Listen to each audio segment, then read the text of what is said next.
are listening to Mortgage Cowboys, the show where the mortgage and finance world gets real. We cut through all the bullshit and tell you what's happening in today's market. Every week, we break down the trends, the myths, and the moments that can make or break your next deal. So grab a drink, a smoke, and let's ride. This is the Mortgage Cowboys. Okay, so we're live? We're live. We're live now? We're live. Breaking news Hold from on. the Mortgage Cowboys. We're live. Let me put my glasses on. I'm going to be serious. I can't see you. I just came inside from outside and it's freaking cold out there. Mark's so cold. if I'm like shaking, it's because I'm cold and my feet are warm and my legs are warm because my hand warmers that I have in my pockets. But me as a whole, I'm a little bit chilly. Again, because in our contract, we don't have the space heater. Jesus. Okay, so what are we talking about right now? So there's been a recent talk about the president putting a stop to Boring. Just kidding.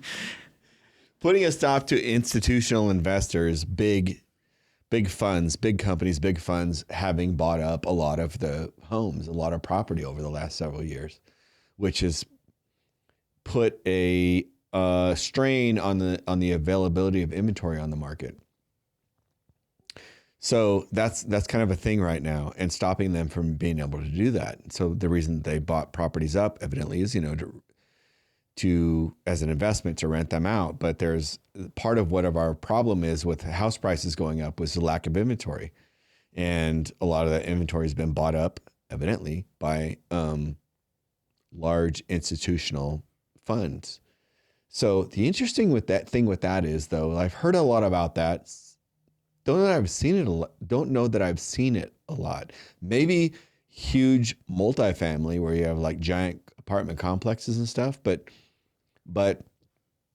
I think that as a thought process, sure, that sounds like something that would make access to people buying homes that are on the market. If you've got 100 of you out there wanting to buy a home and you're competing against the big money somewhere else buying up these houses, you're competing against them, right? There is no competition. There is no competition. They're just going to buy them all up. The thing is that, like, I've been in loan origination and helping people finance buying homes for a long time now. Are in that and have also been in real estate sales for a long time now too. You're an agent and a broker both. And the thing is, I don't remember ever having been where have you ever had, Mark, where you're like, I got 6 offers on the table and this one we're going to sell it to BlackRock? No, I have never remember that, right? Yeah, and I don't either. There's been where we have a cash buyer. There's a lot of that. Usually that cash buyer might be because somebody either has cash or they sold 2 other properties and they're buying another one or something like that. 1031 or something. But I don't know. I smell bullshit. Yeah. I smell some bullshit there with that. Well, I do know that BlackRock in general, their portfolio, they do own quite a bit of single family. See, yeah, but I don't know. I want to get to the bottom. Where did they in the United States obtain that from? Yeah. Because I don't remember an agent or a whatever or a referral partner ever telling me I got an offer from BlackRock and we're going to take that one, or something like that. Have you heard of that? I have never, and I've been in this industry for about 8 years and on the agent side, and I've never, ever had an offer from BlackRock. So I'm not sure what that means. Are they buying up paper? Are they buying up loan notes? I don't know what there haven't been REOs. There haven't been foreclosures widespread for a long time. I mean, I could see that being the case if they were we were in a big foreclosure market and they were scooping up a bunch of foreclosures and buying those and doing whatever as far as that goes. Yeah. But I don't know I don't see where the mechanism, how that would have happened necessarily. I could see where they're like buying like a huge like multifamily properties like that, maybe where you have captive tenants, you have like a 30 or 40 or 50 unit complex where they're doing that, because that's a great long-term investment as far as like rental income flows. And if you're going into an economy where you're going to be like a renter economy for a long time, and them having the foresight to do that I could get that. But I don't know about that part of it. So like, it sounds like good lip service to a constituency that says that it's like, we're struggling to buy homes right now, we're struggling for inventory, we're struggling to be able to, the barrier to entry is higher now, and you're competing against like these big institutions. But somebody help me walk through like how that happened, or where it happened. And the other thing is real estate markets are always regional. They're always regional. So like, it's not the same thing from coast to coast. It's very pocketed everywhere, and how they move is very pocketed everywhere. So I don't know. Give me your take on that. It's bullshit, you said. It's bullshit. It's bullshit. Okay. I don't know. I think that just the fact that I do think it is like it is regional, it is pocketed. I think they are acquiring, but are they acquiring it in Idaho or California, or at least in our areas, or Texas, or in Tennessee, or in Florida? Where are they acquiring? Anywhere. Like I don't know. Like where, and the thing is, so it takes a lot if you're gonna buy up. I mean, I dealt with people who, have like who own, people who may own a lot of rentals, a person or a entity or whatever who owns a lot of rentals or whatever. And so like, it takes a lot that's a whole nother thing to manage that. Yeah. A whole nother thing to manage all of that. And you might work with investors who buy properties and stuff, and it's a thing to manage all of that. So, and it's not a inexpensive thing to manage that. So it's not just about buying the asset. It's about the cost that comes associated with managing that asset going forward. And so like, I don't know that I do you know that, what do you know?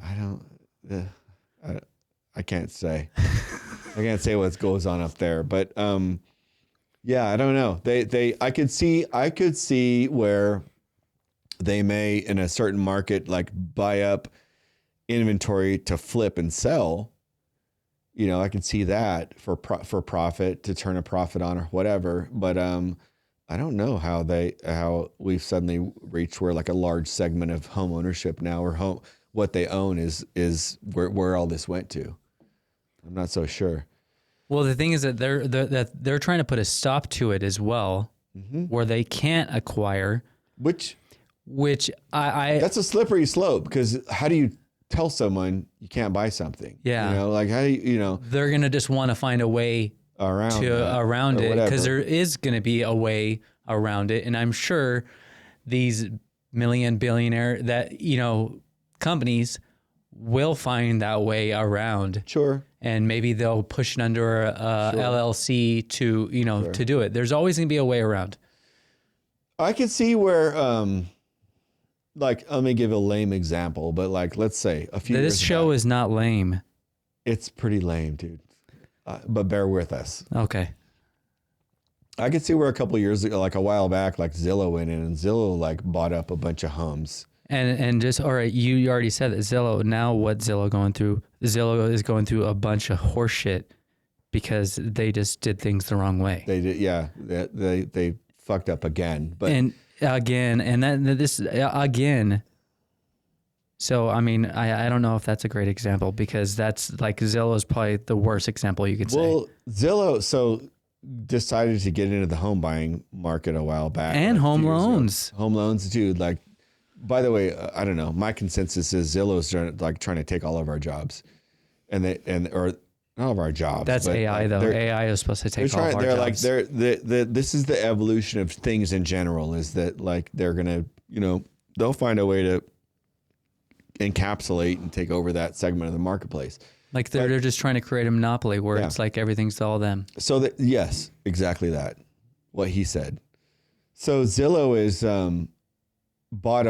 started buying up properties a few years ago, buying up all kinds of properties to be buying properties. Oh, we'll buy your property. You have a listing. We'll buy it off you. Then they're gonna sell it. And they did that. And they wound up getting themselves in their chi-chi in a ringer because they bought a bunch of over leveraged on a bunch of properties. And so their portfolio got upside down. They overbought for a lot of things. And so, I don't know that, and I don't know how they got out of it, but they worked their way out of it. But I think that, it could have been a situation like, all right, we'll come in and buy these properties off of you that you're sitting on that you're about to go bankrupt over. And, you know, a lot of it was upside down. A lot of it was like it was a bad model, horrible model. But maybe that's how they acquired means like that is how they acquired like large quantities of. I can't see a BlackRock. I can't see a big investment fund coming into you. Let's say, Mark, if you're a real estate agent going, I want to buy this house right here, this one house. Yeah, they don't work like that. Yeah, they're like, hey, we want to buy this block of houses of 100. They're more like okay, we want to buy these 2,000 houses at once. Yeah, we're not about the ones and twosies. They can't cost effectively operate buying one house at a time. So I smell horse shit in all of that somewhere. Yeah. Totally. It doesn't work like that. Unless, like you said, they do things at scale. Yeah. Like on scale, but at scale. They don't do things, a BlackRock or whatever. They don't come in and buy I'm going to buy 5 shares of this stock. They don't do that way. It doesn't work like that way. But like you said, they could possibly have done it if say Zillow, if they took over something like that. If they took off, hey, we'll take care of all these. You're sitting on 12,000 homes. We'll take them all. You got to probably, okay, we're going to take those off your hands and we're going to keep you in business or whatever. Or something like that. Like you said, 100 unit, 50 unit. Right. They're not going to do ones. They're not going to do ones. Yeah. They're not, ones it's just not worth it to them. They don't work like that. It doesn't happen that way. Yeah, I agree. But the thing is too, that for them to say okay, you can't have this when you're not allowed to do something. What do we all want? We want to do it. If you're not allowed to do it, well, your first inclination is to go you can't tell me that. Yeah. And then wait, am I doing something illegal? No, I'm not. So, okay, how do you legitimately block that or whatever? If it's a free market, if we're in a free market, I can buy something, you can buy something, they can buy something or whatever. If it's a free market, it's supposed to be a free market, right? So how do you tell someone you must not do that anymore? Stop it. There's an ethical conversation, then there's a legal conversation or whatever. So ethically, hey, maybe guys, you shouldn't do that if this is causing a problem for the overall good of people. Then there's a legal side but you can't make me do that, So, yeah. Where are you with that? I don't know. I think he needs a moment of silence. Yeah, one more. I think that them wanting to stop that, I think it kind of opens it up for smaller investors as well. But the thing is that I've never seen an offer coming from BlackRock. So they're obviously not caring about the ones and twosies as these smaller investors are. Because you haven't. So call up Garrett. Garrett, you ever get an offer from BlackRock? No. I don't know if he will answer, but let's see. You can text him right now. Yeah, I'm going to call him. He probably won't answer. Let's see. I'm gonna put him on speaker too. Hey, so we're discussing BlackRock, and Have you ever? received an offer from BlackRock? No. No. Point given, point taken. Point given. Yeah. Okay. So have you heard that they're pretty, we're not singling out, but they're going to not allow for like companies like, Big institutional Yeah. investors to buy up Yes. homes. okay. Yes. It's So- not passed yet, right? But I think it's in the. So this is Yeah. talk being had about it, but like Mark and I are talking about this, and so like it's weird because having been in the real estate community all along now, like I'm thinking like, wow, this is weird because I don't ever remember having like, oh, we're competing against BlackRock or they're buying up this home or they're buying that they have an offer on this home or that home. So it's kind of weird like how that all happened. I think we all want to point fingers at something like this is the reason why the market's doing this. Oh, it's got to be BlackRock, right? They're a multi-billion-dollar company that's buying up all of our houses, and there's no houses for us. They're buying everything up, which it's almost like it's a myth, but it's almost like a white flag that we're using in our industry to say it's got to be big corporate Yep. that's ruining our housing market. Yep. And yeah, that they bought a lot of properties. I doubt recently.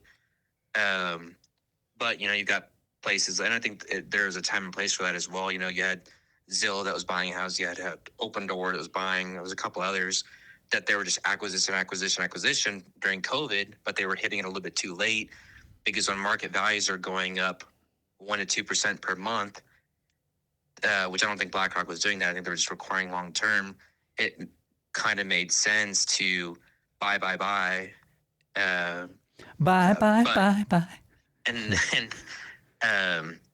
But I think people are putting so much blame because yes, a few $1 billion or whatever it is sounds like hundreds and of houses or thousands of houses, hundreds of thousands of houses, and it's taking away from the average Joe. But it's I don't know the stats, Todd. Maybe I don't know, but it's very small amount, isn't it?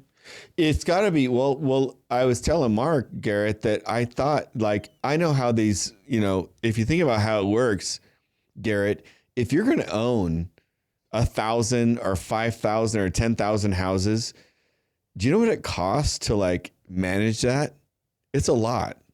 Oh, it's crazy. It's crazy what it costs to manage that. So I can't see, Uh-huh. I can see where like, we were talking about how Zillow got like their, upside down a while back because they over leveraged. They bought a bunch of property and got like, it almost bankrupted them. And I could see where, a big fund would come in and like, okay, well, we're going to buy all this from you if there's opportunity there for them to do it and do something like that. But I just don't see a big, large, giant institutional investment companies having a huge holding of homes for rental servicing. I don't know.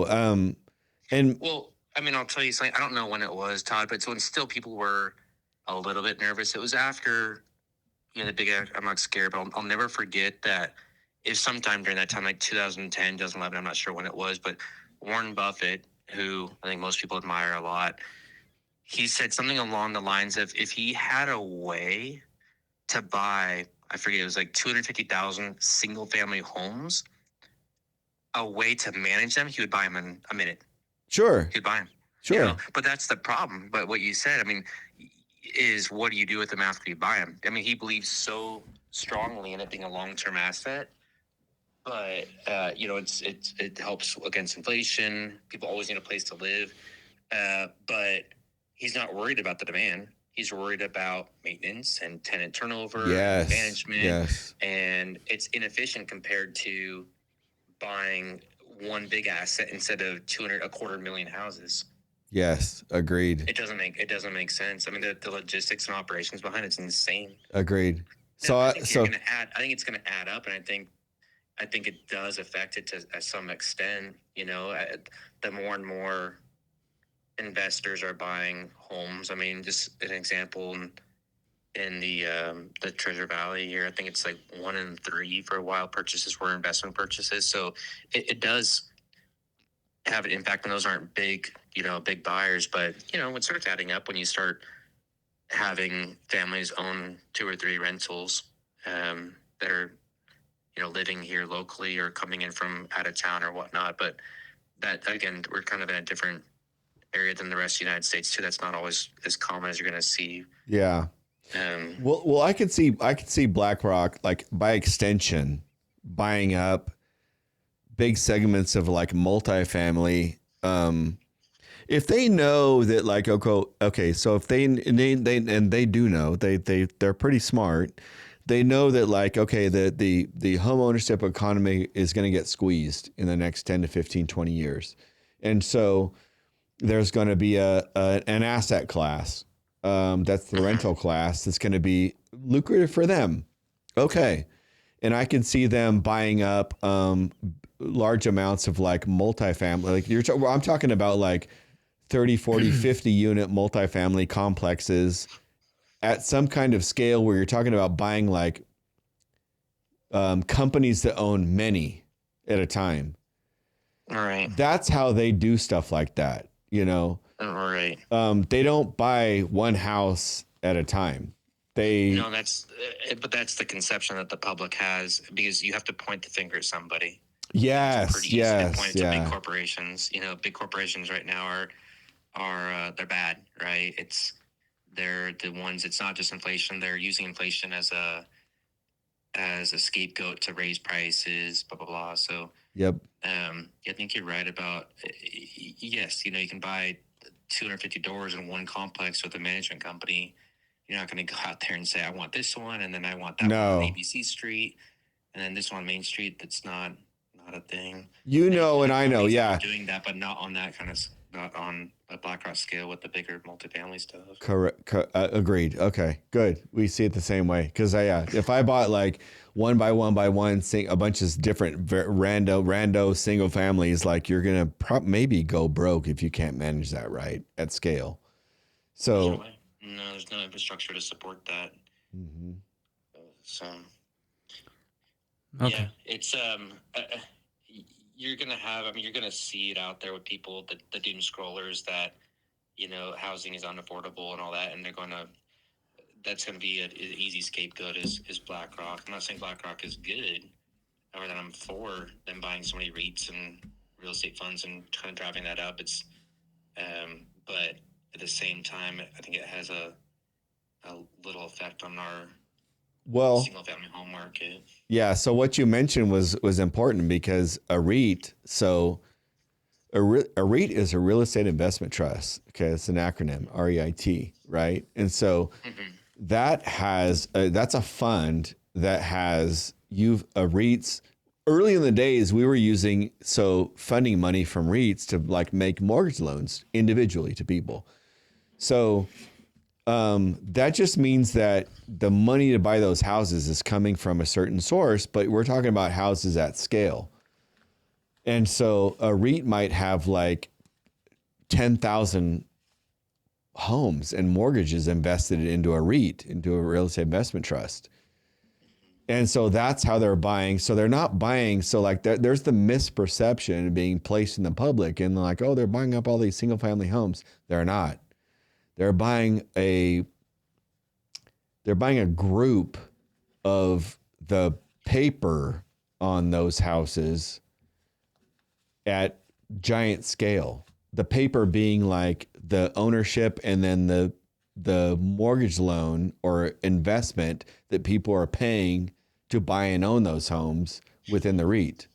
Well, and even the REIT, so it's still, the likelihood of being a single family home, you may have some small REITs for single family homes, but there's still going to be big stuff. Your multifamily, office, commercial, big shopping centers. Yep. They're not, REITs aren't interested in going and picking up the Smith's house on the corner of ABC Street. They're exactly. Yeah. Doesn't make any sense. Yep.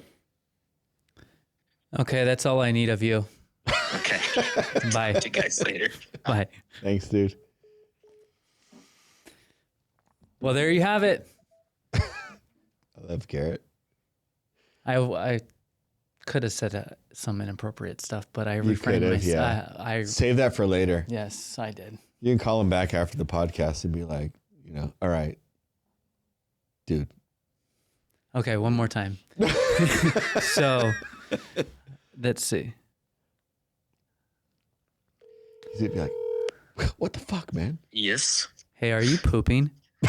No. Okay, I was bye. on my way, but Okay, bye. okay, bye. Okay, that was it. Oh, but I'm cleaning up right now. I'm wiping. So that's the point. That's BlackRock. Yeah. Not in general, just so people, if you're big. listening right now, I don't know. I'm trying to help you lay all this out right, but all the things you hear the president say in the media, I'm not saying it's like entirely wrong, but there's a lot of bullshit. just take it with a grain of salt. Take it with a grain of salt. These things don't happen like that. Yeah. They don't happen this way. And they don't happen overnight. They don't happen overnight. And so, like, believe me, when you're not, I'm fairly positive, like when you're putting an offer to buy a house on so-and-so street, you're not competing against BlackRock. They're not trying to, that's not who you're beating out. You're if there's multiple offers on a property, it's between a few other people like yourself who are trying to buy, or maybe something within that sort of realm somewhere. It's not that way. So I don't know what we did here. Myth debunked. I don't know. But Myth if someone debunked or just talked. But a if bunch someone of can nonsense. prove me wrong or shed more light on that, please, weigh in. I don't know, add a comment, add a whatever. But yeah, we're just trying to get people to understand what's really, really, really going on. We're just trying to get the conversation started and people actually start talking. That's what we want.